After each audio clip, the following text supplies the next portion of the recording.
2021ஆம் ஆண்டு தொடங்கிய மீரா மிதுன் சர்ச்சை இன்னும் அடங்கிய பாடில்லை. கடந்த 3 ஆண்டுகளாக மீரா மிதுன் குறித்து எந்த தகவலும் இல்லாமல் இருந்த நிலையில் என் மகள் டெல்லியில் சுற்றித் திரிகிறாள், அவளை மீட்டுத் தர வேண்டும் என கூறி அவரது தாய் அளித்த மனு மீண்டும் சர்ச்சையை கிளப்பியிருக்கிறது. அத்தோடு மீரா மிதுன் கைது செய்யப்பட்டுள்ளதாக தகவல் வெளியாகியுள்ளது. என்ன நடந்தது, மீரா மிதுன் நிலை என்ன, விரிவாக பார்க்கலாம்.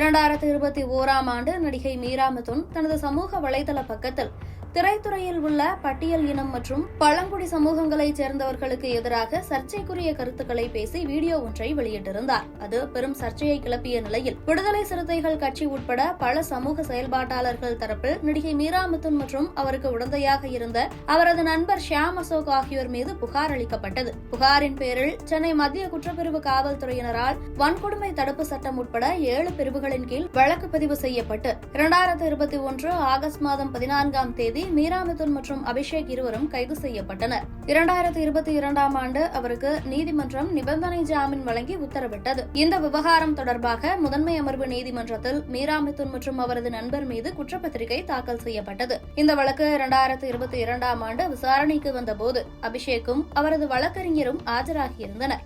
ஆனால் மீரா மிதுனும் அவரது வழக்கறிஞரும் ஆஜராகவில்லை. இதையடுத்து சாட்சி விசாரணை என்று குற்றம் சாட்டப்பட்டவர் மற்றும் அவரது வழக்கறிஞர் யாரும் ஆஜராகாதது நீதிமன்றத்தை ஏமாற்றுவதாக உள்ளது என தெரிவித்த நீதிபதி நடிகை மீரா மிதுனுக்கு எதிராக ஜாமீனிலிருந்து வெளியே வர முடியாதபடி பிடிவாரண்ட் பிறப்பித்து உத்தரவிட்டார். அதன் பிறகு தலைமறைவான மீரா மிதுன் கடந்த 3 ஆண்டுகளாக எங்கே சென்றார், என்ன ஆனார் என்பது குறித்த எந்த தகவலும் இல்லாமல் இருந்தது. பிடிவாரண்ட் பிறப்பிக்கப்பட்டு 3 ஆண்டுகளுக்கு மேலாக தலைமறைவாக இருந்து வந்த மீரா மிதுனை கண்டுபிடிக்க முடியவில்லை என இந்த வழக்கில் வாரண்டை நிறைவேற்றாத காவல்துறையினரின் நடவடிக்கைக்கு நீதிமன்றம் அதிருப்தி தெரிவித்திருந்தது. இந்நிலையில்தான் டெல்லி நகர வீதிகளில் சுற்றி வரும் நடிகை மீரா மிதுனை மீட்க கோரி அவரது தாய் தரப்பில் மனு தாக்கல் செய்யப்பட்டது.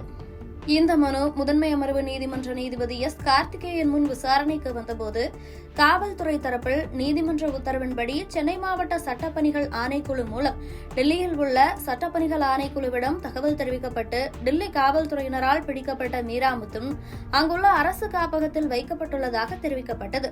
இதை பதிவு செய்து கொண்ட நீதிபதி டெல்லி காப்பகத்தில் உள்ள மீரா மிதுனை கைது செய்து ஆகஸ்ட் 11ஆம் தேதி ஆஜர்படுத்தும்படி சென்னை மத்திய குற்றப்பிரிவு காவல்துறையினருக்கு உத்தரவிட்டு விசாரணையை தள்ளி வைத்தனர். 3 ஆண்டுகளாக என்னவானார் என தெரியாத மீரா மிதுன் தற்போது டெல்லி காவல்துறையினரால் கைது செய்யப்பட்டு காப்பகத்தில் வைக்கப்பட்டுள்ளது பேசுபொருளாக மாறியுள்ளது.